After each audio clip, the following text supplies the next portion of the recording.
नमस्कार, आप देख रहे हैं आपका अपना युग करवट न्यूज चैनल। आपके साथ मैं हूं शोभा भारती। पेश है आज का हमारा न्यूज बुलेटिन। आइए नजर डालते हैं आज की हेडलाइंस पर। यूपी बोर्ड परीक्षा का परिणाम जारी, गाजियाबाद के टॉपर बने आराध्या, ऋषभ और अयान सैफी। योगी आदित्यनाथ ने किया दिवंगत हेमवती नंदन बहुगुणा को याद। और संपत्ति के लालच में दो दोस्तों ने कर दी अपने ही दोस्त की हत्या, आरोपी गिरफ्तार। मुख्यमंत्री योगी आदित्यनाथ ने दिवंगत हेमवती नंदन बहुगुणा की जयंती पर उन्हें याद किया। हेमवती नंदन उत्तर प्रदेश के मुख्यमंत्री रहे थे। मुख्यमंत्री योगी आदित्यनाथ ने कहा कि प्रदेश के विकास को लेकर उनका विजन एकदम साफ था। मुख्यमंत्री योगी आदित्यनाथ ने आज प्रदेश के पूर्व मुख्यमंत्री और स्वतंत्रता सेनानी रहे स्वर्गीय हेमवती नंदन बहुगुणा की जयंती पर उनकी प्रतिमा पर माल्यार्पण कर उन्हें पुष्पांजलि दी। इस अवसर पर उन्होंने कहा कि स्वर्गीय हेमवती नंदन बहुगुणा का प्रदेश के विकास के लिए विजन बिल्कुल स्पष्ट था। 1942 में भारत छोड़ो आंदोलन के दौरान और उसके उपरांत भी देश की आज़ादी के लिए हुए विभिन्न आंदोलनों में उन्होंने बढ़ चढ़ करके भाग लिया। प्रयागराज या उत्तर प्रदेश के विकास के लिए उनका विजन बहुत स्पष्ट था। अनेक महत्वपूर्ण दायित्वों का निर्वहन करने का अवसर उन्हें स्वतंत्र भारत के अंदर प्राप्त हुआ। उत्तर प्रदेश के मुख्यमंत्री के रूप में उत्तर प्रदेश और देश की सेवा के लिए वे सदैव स्मरण किए जाएंगे। मैं आज के इस अवसर पर एक बार उनकी स्मृतियों को नमन करते हुए प्रदेश सरकार और प्रदेशवासियों की ओर से स्वर्गीय हेमवती नंदन बहुगुणा जी को विनम्र श्रद्धांजलि अर्पित करता हूँ। उन्होंने कहा कि देश की आज़ादी के विभिन्न आंदोलनों में उन्होंने सक्रिय भूमिका निभाई थी। वर्ष 1942 में भारत छोड़ो आंदोलन के दौरान और बाद में भी देश की आज़ादी के लिए कई आंदोलनों में बढ़ चढ़कर हिस्सा लिया था। प्रयागराज और उत्तर प्रदेश के विकास के लिए उनका विजन बहुत साफ था। ऐसे में अनेक दायित्वों का निर्वहन करने का अवसर उन्हें स्वतंत्र भारत के रूप में प्राप्त हुआ। मुख्यमंत्री के रूप में प्रदेश और देश की सेवा के लिए वे सदैव स्मरण किए जाएंगे। ब्यूरो रिपोर्ट, युग करवट। यूपी में 10वीं और 12वीं कक्षा का बोर्ड का रिजल्ट घोषित कर दिया गया है। सीतापुर की प्रियांशी सोनी ने हाई स्कूल तो महोबा के शुभ ने इंटर में टॉप किया है। वहीं आराध्या व ऋषभ मिश्रा ने हाई स्कूल और अमन सैफी ने इंटर की परीक्षा में गाजियाबाद में टॉप किया है।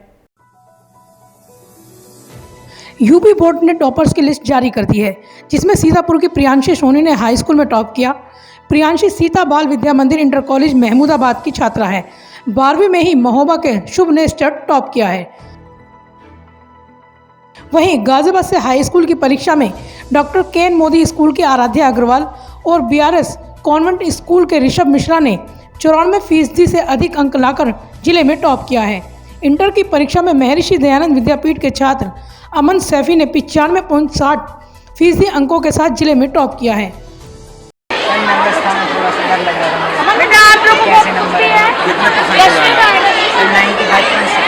अगर बात की जाए तो पूरे डिस्ट्रिक्ट में टॉपर है और स्टेट की बात की जाए तो कौन से नंबर के रह जाए? ये कठिनाई थी पढ़ाई में आपके, किस तरह से आप मेहनत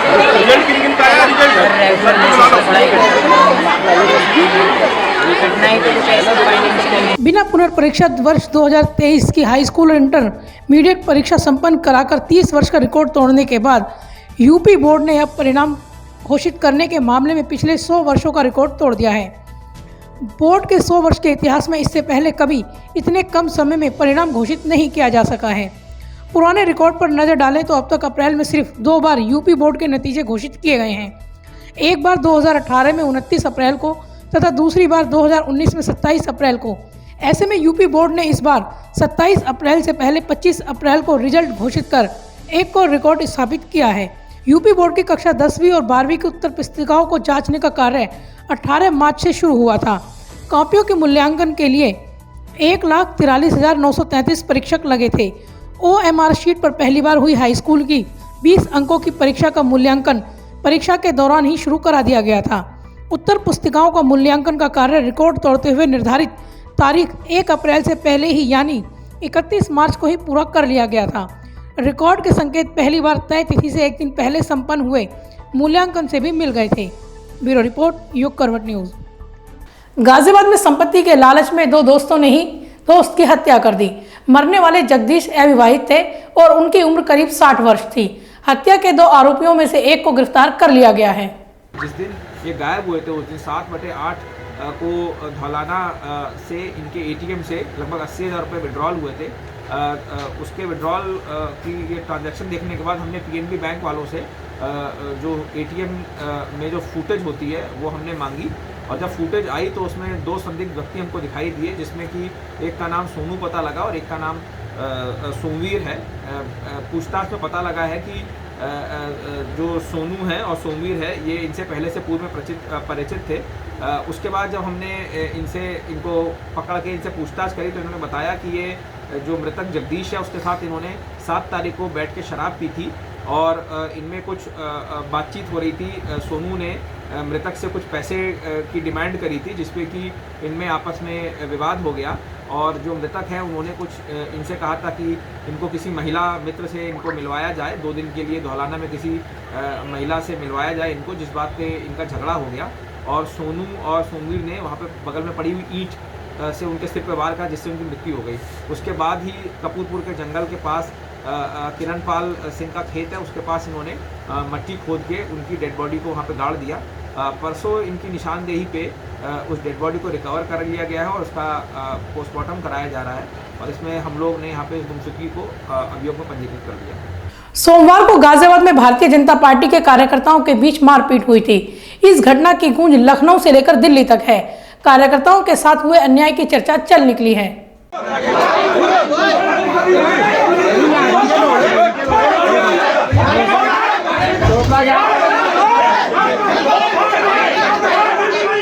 टिकट बंटवारे को लेकर भारतीय जनता पार्टी में जो कुछ हुआ है उसकी इस पार्टी से उम्मीद नहीं की जा सकती थी। कई वरिष्ठ नेताओं ने पार्टी की छिछाले दर कराई। कार्यकर्ताओं के साथ अन्याय भी हुआ है। ऐसा पहली बार हुआ जब लखनऊ में फाइनल हुई लिस्ट को कई बड़े नेताओं ने अपने लोगों को एडजस्ट करने के लिए उसमें बदलाव कर दिया। ऐसा भी पहली बार हुआ है कि जब हाईकमान ने पार्षदों के नाम फाइनल कर लिस्ट जारी कर दी और स्थानीय स्तर पर उसमें बदलाव कर दिया गया। जिस तरह कल खुलकर भाजपा नेताओं की मौजूदगी में मारपीट, लात घोंसी, गाली गलौज हुई, ऐसा पार्टी में पहले नहीं देखा गया। जाहिर है जब मुंह खाता है तो आँख शर्माती है। ऐसी ही तस्वीर दिखाई दे रही थी। जिस तरह खुलकर टिकट बदलने देने के नाम पर पैसों के आरोप लगे हैं, उसमें कितनी सच्चाई है इसकी जांच भी हाईकमान को करनी चाहिए।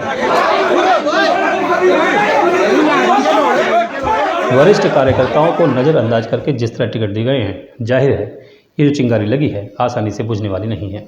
टिकट के बदले पैसे लेने के आरोपों की जांच बहुत ज़रूरी है। सूत्र बताते हैं कि खोड़ा के वार्डों में बदलाव हुआ तो नगर निगम के कई वार्ड भी बदल दिए गए। जो लिस्ट लखनऊ से फाइनल हुई थी वह गाजियाबाद आते आते बदल दी गई। मुरादनगर नगरपालिका में केडी त्यागी का नाम लगभग फाइनल था। खोड़ा में कालू यादव का नाम भी फाइनल हो गया था, लेकिन अचानक बदल दिया गया। इसको लेकर क्षेत्र में पार्टी कार्यकर्ताओं में रोष है। बहरहाल जो कुछ हुआ, जिस तरह से आरोप लगे, उसमें कुछ गड़बड़ है और पार्टी को इसकी जांच करानी चाहिए। ब्यूरो रिपोर्ट, युग करवट। दादरी क्षेत्र के लोहारली टोल प्लाजा पर भी मारपीट की घटना हुई है। यहां टोल कर्मियों ने कार सवार के साथ मारपीट कर दी। इस मामले में कर्मचारी हिरासत में लिया गया है। ग्रेटर नोएडा के दादरी थाना क्षेत्र में लोहारी टोल प्लाजा है। यहां आए दिन टोल को लेकर मारपीट की घटनाएं सामने आती हैं। यहां जबरन टोल कर्मियों पर दबाव बनाकर दबंग गाड़ी निकालना चाहते हैं और इस बात पर विरोध करना टोल कर्मचारियों को भारी पड़ जाता है। तो कभी कभी टोल कर्मचारी भी गाड़ी सवारों पर भारी पड़ते हैं। बीती रात यहां टोल को लेकर कर्मचारियों से बेलेनो कार सवार लड़कों का विवाद हो गया, जो मारपीट में बदल गया। इसमें एक लड़के को चोट आई है।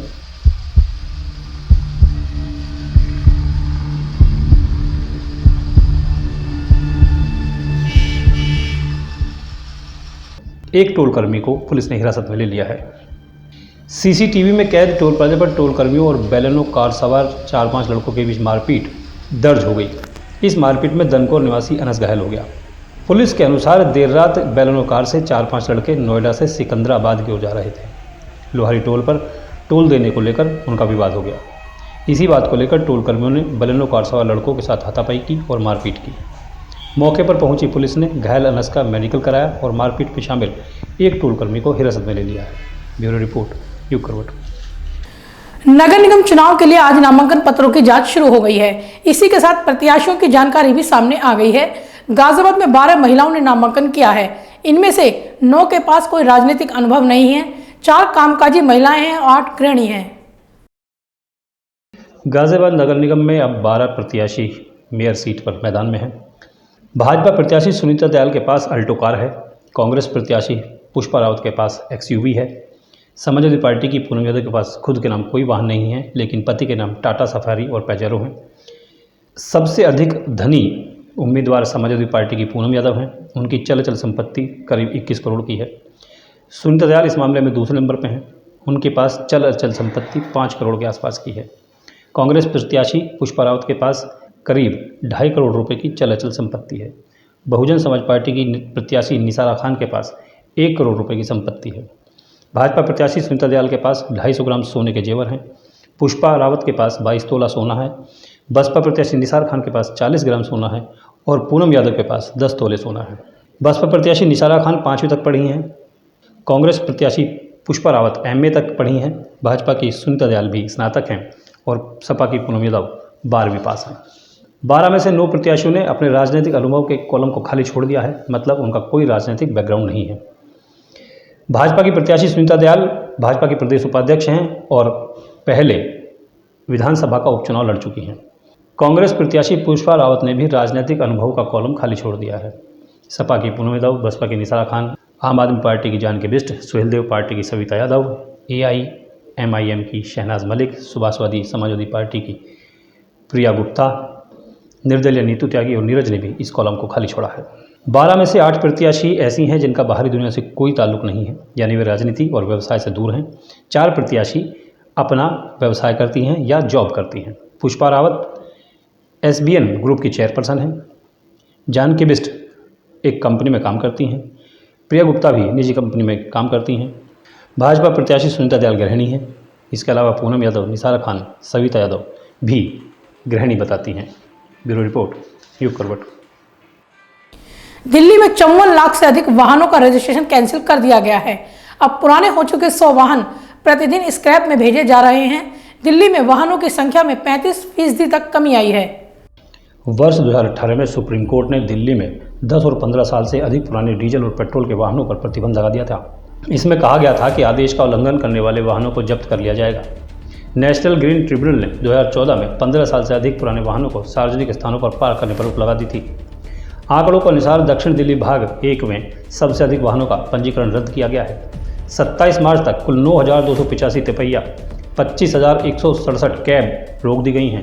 माल रोड जोन से 2,90,127, IP डिपो से 3,27,034, दक्षिण दिल्ली से 9,99,000, जनकपुर से 7,06,000 वाहनों का पंजीकरण रद्द किया गया है। इसके अलावा सराय काले खां से 4,96,000, मयूर विहार से 2,99,000, वजीरपुर से 1,65,000, द्वारका से 3,04,000, बुराड़ी से 25,000, राजा गार्डन से 1,95,000 और रोहिणी से 6,56,000 वाहन अब रजिस्टर्ड नहीं है। परिवहन विभाग ने 29 मार्च को ओवरेज वाहनों को सीधे स्क्रैपिंग के लिए भेजने के लिए अभियान चलाया है। एक दिन में 100 से अधिक वाहन उठाए जा रहे हैं। अभियान के हिस्से के रूप में परिवर्तन की टीमें चुने हुए क्षेत्र में गहन अभियान चलाती हैं। ब्यूरो रिपोर्ट, युग करवट। लोनी में वार्ड संख्या 42 से भाजपा ने सुनीता सोम को उम्मीदवार घोषित किया था। उन्होंने नामांकन पत्र जमा करने के बाद आतिशबाजी की। इस पर उनके खिलाफ आचार संहिता का मुकदमा दर्ज कराया गया है।